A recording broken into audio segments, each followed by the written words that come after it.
ಒಬ್ಬ ದೇವಭಕ್ತನಿಗೆ ದೇವರ ರಾಜ್ಯಕ್ಕಾಗಿ ಅನೇಕ ಕೆಲಸಗಳನ್ನು ಮಾಡಬೇಕು ಎಂಬ ಬಯಕೆಯಾಯಿತು. ಅವನು ತನ್ನ ಮುಂದಿನ ಜೀವಿತವನ್ನು ದೇವರಿಗಾಗಿ, ದೇವರ ನಾಮ ಮಹಿಮೆಗಾಗಿ ಜೀವಿಸಲು ಸಮರ್ಪಿಸಿದನು. ಅವನು ಒಂದು ಪೇಪರ್ನಲ್ಲಿ ತಾನು ದೇವರಿಗಾಗಿ ಮಾಡಬಹುದಾದ ಎಲ್ಲ ಕಾರ್ಯಗಳನ್ನು ಪಟ್ಟಿ ಮಾಡಲು ಶುರು ಮಾಡಿದನು ಮತ್ತು ದೇವರ ಸನ್ನಿಧಿಯಲ್ಲಿ ಆ ಪಟ್ಟಿಯನ್ನು ತಂದು ಪ್ರಾರ್ಥಿಸಲು ಮುಂದಾದನು. ಆದರೆ ಅವನ ಮನಸ್ಸಿಗೆ ಯಾಕೋ ಸಮಾಧಾನವಾಗಲಿಲ್ಲ. ಅವನು ಮತ್ತೆ ಆ ಪಟ್ಟಿಯಲ್ಲಿ ಅನೇಕ ಕಾರ್ಯಗಳನ್ನು ಬರೆದನು. ಹೀಗೆ ಹಲವಾರು ವಿಷಯಗಳೊಂದಿಗೆ ಆ ಪಟ್ಟಿ ಬೆಳೆಯಿತು.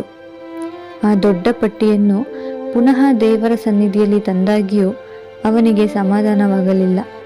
ಕೊನೆಯಲ್ಲಿ ಅವನು ಒಂದು ಖಾಲಿ ಪೇಪರನ್ನು ತಂದು ಅದರಲ್ಲಿ ಸಹಿ ಹಾಕಿದನು. ನಂತರ ಹೀಗೆ ಪ್ರಾರ್ಥಿಸಲು ಮುಂದಾದನು: ದೇವರೇ, ಇದು ನನ್ನ ಉಳಿದ ಜೀವಿತ. ಇದರಲ್ಲಿ ನನ್ನ ಚಿತ್ತವೇನೂ ಇಲ್ಲ. ನನ್ನ ಎಲ್ಲ ಚಿಂತನೆಗಳನ್ನು, ಯೋಜನೆಗಳನ್ನು ನಿನ್ನ ಸನ್ನಿಧಿಯಲ್ಲಿ ತಂದು ಒಪ್ಪಿಸುತ್ತಿದ್ದೇನೆ. ನಿನ್ನ ಚಿತ್ತವನ್ನು ನೆರವೇರಿಸು ದೇವ ಎಂದು ಪ್ರಾರ್ಥಿಸಿದನು. ಹೌದು ಪ್ರಿಯರೇ, ನಮ್ಮ ಚಿತ್ತವೇ ದೇವರ ಚಿತ್ತವಾಗಿರಬೇಕು ಎಂಬುದಾಗಿ ಅಲ್ಲ. ನಮ್ಮ ಜೀವಿತವನ್ನು ಸಂಪೂರ್ಣವಾಗಿ ದೇವರಿಗೆ ಒಪ್ಪಿಸಿಕೊಟ್ಟಾಗ ಆತನು ತನ್ನ ಚಿತ್ತವನ್ನು ನೆರವೇರಿಸುತ್ತಾನೆ, ನಮ್ಮನ್ನು ನೀಟಾದ ಮಾರ್ಗದಲ್ಲಿ ನಡೆಸುತ್ತಾನೆ. ನಾವು ಬರೆದ ಪಟ್ಟಿಯ ಪ್ರಕಾರ ಒಂದರ ನಂತರ ಒಂದು ಕಾರ್ಯಗಳು ನಡೆಯುವುದಿಲ್ಲ. ಎಲ್ಲವೂ ನಮ್ಮ ಹಿತಕ್ಕಾಗಿ ಆತನ ಯೋಜನೆಗಳ ಪ್ರಕಾರವೇ ನಡೆಯುತ್ತದೆ. ಪ್ರಿಯರೇ, ನಾವು ಅತ್ಯಲ್ಪವೆಂದು ಭಾವಿಸುವ ಜನರು ಮತ್ತು ಘಟನೆಗಳು ಸಹ ದೇವರ ಚಿತ್ತದಲ್ಲಿ ಮಹತ್ವವನ್ನು ಹೊಂದಿವೆ. ನಾವು ನಮ್ಮ ಇಚ್ಛೆಗೆ ಅನುಗುಣವಾಗಿ ನಮ್ಮ ಜೀವನವನ್ನು ವ್ಯವಸ್ಥೆಗೊಳಿಸಿದರೆ ನೋವು ಮತ್ತು ದುಃಖಗಳನ್ನು ನಾವು ಸಾಧ್ಯವಾದಷ್ಟು ದೂರವಿಡುತ್ತೇವೆ. ನಾವು ಯಾವಾಗಲೂ ಯಶಸ್ಸು, ನಗು ಮತ್ತು ಸಂತೋಷ ತುಂಬಿದ ಜೀವಿತವನ್ನು ಬಯಸುತ್ತೇವೆ. ಆದರೆ ದೇವರ ಚಿತ್ತದಲ್ಲಿ ಎಲ್ಲ ಸುಖ ದುಃಖಗಳಿಗೆ ಸಮಪಾಲಿದೆ. ಆತನು ಎಲ್ಲವನ್ನು ಅದರದರ ಪ್ರಾಧಾನ್ಯತೆಗನುಗುಣವಾಗಿ ಸರಿಯಾಗಿ ಯೋಜಿಸಿದ್ದಾನೆ. ನಮ್ಮ ಯೋಜನೆಗಳಿಂದ ಅದೃಷ್ಟ ಒಲಿಯುವುದಿಲ್ಲ. ಎಲ್ಲವೂ ಆತನ ಕೃಪೆ ಮತ್ತು ನಡೆಸುವಿಕೆ. ದೇವರ ನಡೆಸುವಿಕೆಯಲ್ಲಿ ಒಂಟಿತನವಿರುತ್ತದೆ, ನೋವಿರುತ್ತದೆ, ಸುಖ ದುಃಖಗಳೆರಡೂ ಇರುತ್ತದೆ. ಆತನು ಸದಾ ನಮ್ಮೊಂದಿಗಿದ್ದಾನೆ.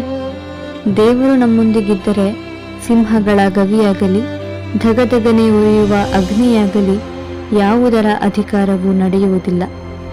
ಬಹುಶಃ ಇಂದು ನೀವು ಸಾಗುತ್ತಿರುವ ಹಾದಿಯಲ್ಲಿ ಅನೇಕ ಪ್ರಶ್ನೆಗಳಿರಬಹುದು. ಮುಂದಿನ ಹೆಜ್ಜೆ ಹೇಗೆ ಇಡುವುದು ಎಂಬ ಗೊಂದಲಗಳಿರಬಹುದು. ಕೆಲವೊಮ್ಮೆ ಮರುಭೂಮಿಯ ಹಾಗೆ ಎಲ್ಲವೂ ಬರಿದಾಗಿ ತೋರಬಹುದು. ಆದರೆ ಎಲ್ಲವೂ ಆತನ ಚಿತ್ತದಂತೆ ನಡೆದಾಗ ನೀವು ಸೇರಿದಂತೆ ಎಲ್ಲರಿಗೂ ಆಶ್ಚರ್ಯವಾಗುತ್ತದೆ.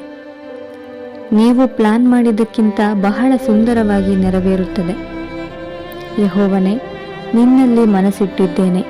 ನನ್ನ ದೇವರೇ, ನಿನ್ನನ್ನೇ ನಂಬಿದ್ದೇನೆ. ನನಗೆ ಆಶಾಭಂಗಪಡಿಸಬೇಡ. ಶತ್ರುಗಳ ಉತ್ಸಾಹಕ್ಕೆ ಆಸ್ಪದ ಮಾಡಬೇಡ.